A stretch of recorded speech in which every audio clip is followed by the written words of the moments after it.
नमस्कार फ्रेंड्स, मैं रचना शुक्ला अपने चैनल एस्ट्रोलॉजर पामिस्ट रचना शुक्ला में आप सभी का स्वागत करती हूँ। आज का टॉपिक है लव प्रॉब्लम। इट मीन जब हम प्यार करते हैं तो उसमें क्या क्या प्रॉब्लम आता है, क्योंकि प्यार फर्स्ट स्टेप, सेकंड स्टेप होता है marriage. It mean this is a successful step. ठीक है कि हमने प्यार किया और प्यार में फिर उसके बाद हमारी नेक्स्ट स्टेप हुई, हमारी शादी हो गई। ठीक, यहाँ पर मैंने प्रॉब्लम क्यों लिखा है, चलिए देखते हैं। 5th house again love house से देखा जाता है, को रिलेट करते हैं कि हाँ यहाँ पर प्यार होगा।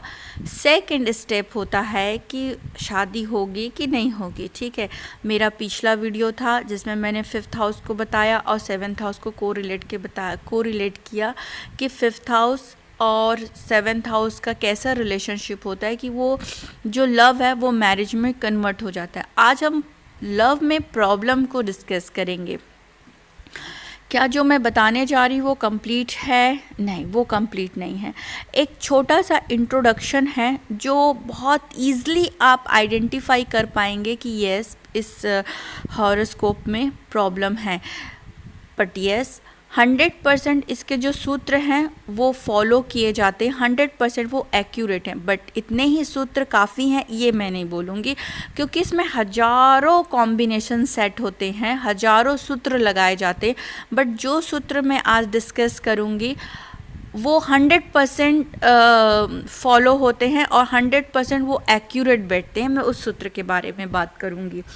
बट ये है कि कमेंट आएंगे कि मैडम ये कंडीशन से भी लव ख़राब हो जाता है। ऑफ कोर्स मैं एक्सेप्ट करूँगी, उसको मैं डिनाई नहीं करती हूँ। मैं आज ऐसे मामूली सूत्रों के बारे में बताऊँगी जो बहुत ही नॉर्मल हैं और बहुत ईज़िली अंडरस्टैंड हो जाते हैं। उन सूत्रों के बारे में मैं डिस्कस करूँगी। अगेन जो 5th हाउस है, आप जब ये देख रहे हैं ये आपका 5th हाउस जहाँ लिखा हुआ है, 5th हाउस जो कि आपके लव को रिप्रेजेंट करता है। अब लव तो हो रहा है या लव कर रहे हैं, पर प्रॉब्लम क्या आ रहा है, प्रॉब्लम कैसे आ सकता है उसे देखेंगे। फॉर एग्ज़ाम्पल यहाँ पर कोई ऐसे पापी ग्रह या क्रूर ग्रह बैठ गए हैं जिसके कारण आपका लव जो है वो आगे नहीं बढ़ पाया। सेकंड स्टेप बोले तो शादी तक नहीं पहुंच पाया, उसको मैं सेकंड स्टेप बोलती हूँ। ये सक्सेसफुल नहीं रह पाया क्योंकि यहाँ पापी ग्रह बैठ गए हैं। ये इजी है, पापी ग्रह बैठ जाने से भी लव तो हुआ पर वो सक्सेसफुल नहीं होने दिया। दूसरा स्टेप आस्पेक्ट होना। मैं पहले वीडियो में आस्पेक्ट के बारे में बताई थी, लव मैरिज वाले वीडियो में, कि आस्पेक्ट मतलब देखना। हर ग्रहों को एक दृष्टि प्रदान की गई है कि वो देखने की दृष्टि, किन्हीं को 5वीं दृष्टि, नॉर्मली तो सबको 7वीं दृष्टि प्राप्त है, पर किसी को ज़्यादा भी दृष्टि प्रदान की गई कि वो कोई 3rd दृष्टि से, 7 से, 10 से, जैसे शनि देखते हैं, तो वैसी सभी ग्रहों को दी गई है आस्पेक्ट। अगर आस्पेक्ट है यहाँ पर पापी ग्रह की, फॉर एग्ज़ाम्पल ये 1st हाउस है, 1st हाउस में आपके राहु बैठे हुए हैं, 1st हाउस में आपके राहु बैठे हुए हैं और राहु बहुत ही क्रूर होके 5th हाउस को देख रहे हैं। ये शनि देव बैठे हुए हैं, ये शनि देव बैठे हुए, यहाँ इनकी दृष्टि है।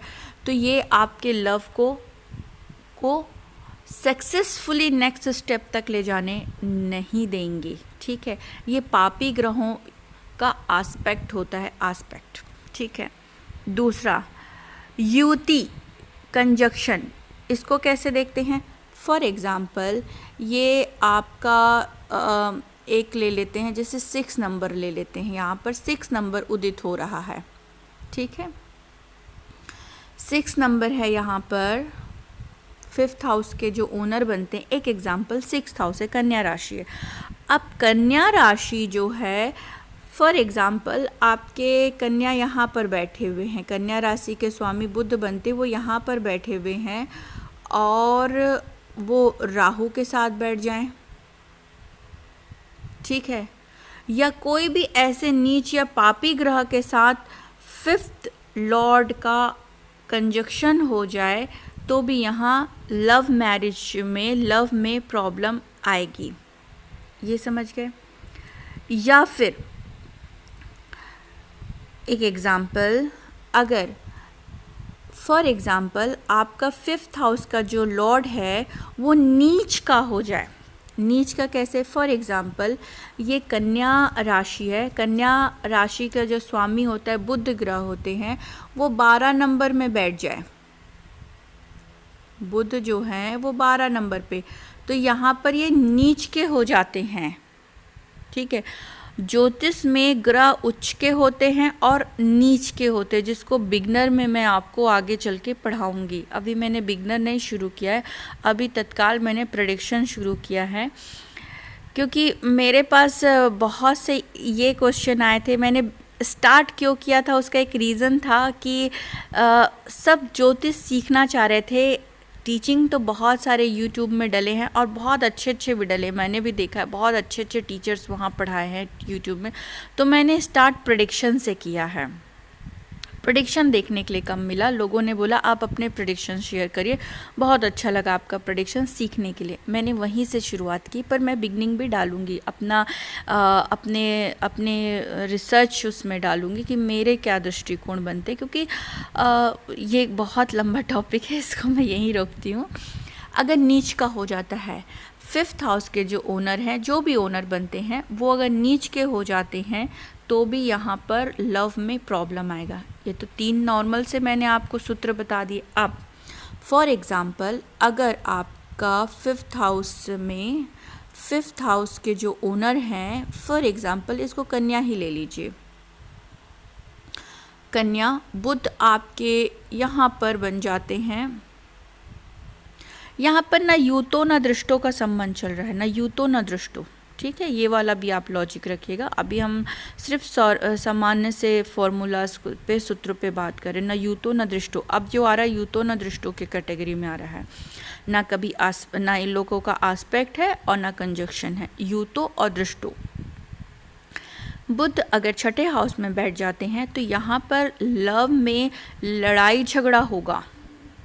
ठीक है, अगर कोई क्रूर ग्रह का दृष्टि पड़ गया तो और ज़्यादा लंबा नहीं जाएगा। ठीक है, वहाँ पर लड़ाई झगड़े के भी चांसेस बन सकते हैं। एक एग्जाम्पल। ठीक है, अब इसको आगे लेते हैं। अगर 5th हाउस का लॉर्ड जो है वो 8th हाउस में बैठ जाए, ये 8th हाउस है, 8th हाउस में बैठता है, 5th हाउस का जो लॉर्ड है वो अगर 8th हाउस में बैठता है तो 8th हाउस जो होता है आयु का घर होता है, उसका अपोजिट बोले तो मृत्यु का घर होता है। मृत्यु का घर, स्कैंडल का घर, तो यहाँ पर क्या होगा? स्कैंडल होगा। ठीक है, यहाँ पर कोई स्कैंडल हो जाए उनके लव में सॉरी, यहाँ पर कोई स्कैंडल हो जाए उनके लव में, ये देखेंगे। ठीक है, कभी कभी ऐसा होता है ना कि लव किया पर ऐसा प्यार हुआ कि कोई मृत्यु तुल्य कष्ट मिल गया लव कपल को, या कभी कभी लव में कोई डेथ भी हो गया, ये उसी घर को रिप्रेजेंट करता है। पर इसमें कई और सूत्र भी लागू होंगे, नॉट ओनली कि आपके 8th हाउस में कभी क्रूर ग्रहों का आस्पेक्ट या कंजक्शन रहा, ये नीच का रहा, 3-3, 4-4 बड़े सूत्र यहाँ लगाने पड़ेंगे, तब आप देखेंगे कोई लव में आपके साथ स्कैंडल हो गया, होता है। दूसरा, या तो फिर कोई ऐसा जान की बाजी लग गई। ठीक है, ये इसी घर से देखा जाता है कि मृत्यु तुल्य कष्ट होंगे उस प्यार में। अब 12वां हाउस देखते हैं, ये आपका 12th हाउस है। अगर 5th हाउस का जो लॉर्ड है वो अगर 12th हाउस में बैठ गया तो यहाँ प्यार का लॉस हो जाएगा। प्यार आप जब कर रही हैं तो प्यार का लॉस हो जाएगा, क्योंकि ये तो लॉस का घर है, व्यय, हिंदी में से व्यय कहा जाता है, व्यय का घर है, तो वो चला जाएगा। फिर अगर इसमें आप यूतो दृष्टो और भी सूत्र लागू करेंगे तो यहाँ पर भी कभी कभी होता है ना, ब्लैकमेलिंग हो रही है, प्यार किया, कुछ ब्लैकमेलिंग करके बहुत पैसा निकलवाया गया, या बहुत बड़ा उनको पैसे से उनको लॉस दिया गया, या फिज़िकल लॉस हुआ उस प्यार में, या कभी कभी इतना हुआ कि वो हॉस्पिटलाइज हो गए, वो प्यार में लॉस पूरा या तो फिज़िकली हुआ या फाइनेंशली हुआ या मेंटली वो डिस्टर्ब हो गए उस प्यार में। ये उसी के घर को देखते हैं। पर यहाँ पर भी और भी जो फॉर्मूला या सूत्र हैं उनको लाना पड़ेगा। यहाँ पर यूतो दृष्टो या पापी ग्रहों के साथ कुछ कंजक्शन, या 8th और 12th का कंजक्शन जो 6th भाव से बन रहा है, इन सब सूत्रों को लगा के ये बनाना पड़ेगा कि यहाँ पर अगर प्यार का भाव है। और कभी कभी ये भी देखते हैं कि प्यार हो रहा है बहुत दूर के कपल के साथ में जो फॉरेन में हो, अगर राहु के साथ कुछ संबंध बन गया तो वो दूर वाला कोई लड़का हो जिनका प्यार बहुत दूर ही, जैसे आजकल ऑनलाइन हो रहा है प्यार, कोई दूसरे कंट्री में बैठा है, कोई दूसरे कंट्री में बैठा और प्यार चल रहा है, बातचीत चल रही, सब कुछ हो रहा है। ये इस घर को भी रिप्रेजेंट करता है। कभी कभी 3rd हाउस में भी, क्योंकि ये भी घर उतना शुभ नहीं मानते हैं, तो 3rd हाउस के साथ भी अगर 5th लॉर्ड का संबंध बनता है और यहाँ पर भी पापी ग्रह या यूतो और दृष्टों का संबंध रहेगा, तो भी आपके प्यार में अनसक्सेस रहेगा, वो नेक्स्ट स्टेप तक आगे नहीं बढ़ पाएगा। तो ये आज मैंने बहुत जो सामान्य से सूत्र थे जो बहुत एप्लीकेबल हैं, जो फर्स्ट एप्लीकेबल हैं, ठीक है, फर्स्ट एप्लीकेबल जो सूत्र हैं मैंने आज वो आपके सामने एक्सप्लेन किया कि अगर प्यार किसी के साथ है और वो नेक्स्ट लेवल तक नहीं पहुंच पा रहा है, next level it mean marriage तक नहीं पहुंच पा रहा है, या प्यार में बहुत अनसक्सेस हो रहा है, तो उसका रीज़न क्या है, वो क्यों होता है, ऐसा क्यों होता है लाइफ में। ये भी कभी कभी और भी सूत्र बनते हैं, पर वो थोड़े से टिपिकल हैं, इसलिए मैं उसे एक्सप्लेन नहीं कर रही हूँ। बहुत कॉमन है, बहुत कॉमन में है, पर कभी कभी जैसे फॉर एग्जांपल अब आ रहा है तो मैं एक्सप्लेन कर देती हूँ। मंगल और चंद्र का 5th लॉर्ड के साथ कंजक्शन बनता है, या यूतो और दृष्टों में कंजक्शन बनता है, यूतो और दृष्टों में रहता है संबंध। यूतो मतलब कि कंजक्शन और दृष्टो मतलब आस्पेक्ट, ठीक है, उसको अपन एस्ट्रोलॉजी लैंग्वेज में यूतो और दृष्टो बोलते हैं। अगर उस तरह से कोई रिलेशनशिप बन रहा है तो भी ऐसे व्यक्ति को बहुत जल्दी प्यार हो जाएगा। मंगल और चंद्र का जब दोनों का कंजक्शन युति बनता है और कहीं वो 5th लॉर्ड के साथ बन रहा हो तो बहुत जल्दी उसको प्यार होगा। और मैंने अभी एक हॉरोस्कोप देखा तो वो 5th लॉर्ड के ओनर बन के 6th हाउस में बैठे हुए हैं मंगल और चंद्र, और वो लड़की लाइक 16 की थी और वो घर छोड़ के भाग गई थी किसी के साथ में।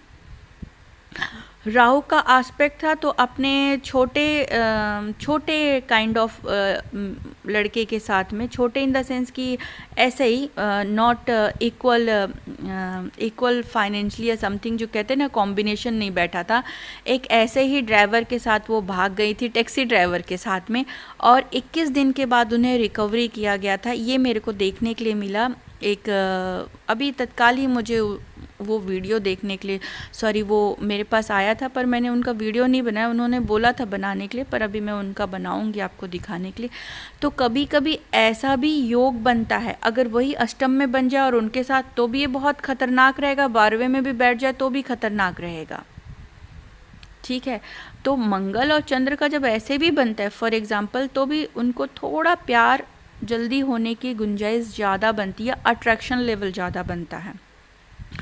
फॉर एग्ज़ाम्पल सूर्य और शुक्र का बनता है कहीं पर भी, तो ये भी, इसके लिए भी कई चीज़ें देखनी पड़ती है। अब ऐसा नहीं कि आप अपने किसी फैमिली मेम्बर का देखिए, अपने पार्टनर को देखिए और फिर स्टार्ट कर दीजिए लड़ना कि नहीं तुम्हारा तो मंगल चंद्र है और मुझे बताया गया है कि ये लोग प्यार में जल्दी पड़ते तो तुम्हारा नहीं, इसको पूरा पढ़ना पड़ता है, ठीक है।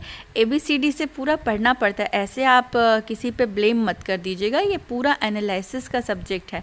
सेकंड होता है सूर्य और शुक्र का, ये भी लव में करा देता है, भले वो फिजिकल रिलेशन के लिए ही लव क्यों ना हो। अगर फॉर एग्जांपल कोई मेंटली इंटेंशन ना हो बट जस्ट एक ऐसे ही हो, तो हुआ तो वो भी ना, हुआ तो वो भी, तो प्यार के तो कस्में उधर भी खाई जाती, भले वो चीटिंग हो या नॉर्मल अंडरस्टैंडिंग हो, जो भी, पर प्यार तो उधर भी कस्में खाई जाती हैं, अट्रैक्शन तो रहता ही रहता है। तो सूर्य और शुक्र का भी जब बैडली सिचुएशन बनता है कि कहीं ना कहीं उनका भी 5th से एस्पेक्ट बनता है या 7 से बनता है, तो उनके साथ भी होता है, पर उनके लिए और भी सिचुएशंस देखने पड़ते हैं। आप जनरली सबका भी ये मत बोल देना कि तुम्हारा ये है क्या, नहीं तो फिर वो सामने वाला बोलेगा आपको प्रेडिक्शन देना नहीं आता है, आप गलत बोल रही हैं। उनका खानदान चेक कर लीजिए, खानदान मतलब कि उनके संस्कार चेक कर लीजिए, उनका गुरु चेक कर लीजिए, फिर उन पे आरोप लगाइए। देश काल परिस्थिति को देखना भी बहुत ज़रूरी होता है एस्ट्रोलॉजी में। आप देश काल परिस्थिति को देख के ही बोलेंगे। ऐसे कई सूत्र और भी बनते हैं, जैसे मंगल और शुक्र का कंजक्शन, ये भी एक्स्ट्रा अफेयर या एक्स्ट्रा मैरिटल रिलेशन या लव मैरिज को या लव को ज़्यादा इन्हेंस करता है। मंगल का प्रभाव भी यहाँ पर जल्दी इन्हेंस करता है। किसी भी अगर 5th लॉर्ड के साथ मंगल बैठ गए, भले 7 से रिलेशनशिप ना हो उसका, तो ये लव में चला देगा। अब 7 से उसका संबंध नहीं था करके शादी नहीं हुई, पर यस उनका लव हुआ, पर वो शादी तक नहीं पहुंच पाया। तो ऐसे कई सारे सूत्र हैं जो कि बताते हैं कि लव तो होगा पर शादी तक नहीं पहुंचेगा या नेक्स्ट स्टेप तक नहीं जाएगा, या लव में अनसक्सेस उनको देखना पड़ेगा। ठीक है फ्रेंड्स, आज के लिए इतना ही। अगर मेरे ये सूत्र अच्छे लगे हों, वीडियो अच्छा लगा हो, तो please like, comment, share, subscribe करिएगा और प्लीज़ सपोर्ट करिएगा, सब्सक्राइब करिए, वीडियो को ज़्यादा से ज़्यादा अपने फैमिली और फ्रेंड के साथ शेयर करिए। फ्रेंड्स, बहुत अच्छा ही टॉपिक था ये भी। आप आगे से अपने बच्चों का या अपने अपनों का चेक कर सकते हैं कि उनके लव का स्टेटस क्या है, और एक माइंड सेट कर सकते हैं कि येस लव में जाना चाहिए या नहीं, या अरेंज ही बेटर है, ये आप पूरा या शादी मेरी बेटर रहेगी कि नहीं। अगला वीडियो मैं ये भी लाऊंगी कि शादी में प्रॉब्लम क्यों होता है, क्योंकि ये बहुत डिमांडी सब्जेक्ट था, मुझे कई लोगों ने मैसेज करके बोला था इस टॉपिक पे। तो कल मेरा जो वीडियो था उसमें मैंने लव मैरिज के बारे में आपको समझाया था, आज मैंने लव में प्रॉब्लम बताया। अब शादी में क्यों प्रॉब्लम्स आते हैं, कल मैं डिस्कशन इस टॉपिक पे करूँगी। आपका वीडियो पूरा देखने के लिए दिल से धन्यवाद। God bless you all. Thank you so much once again.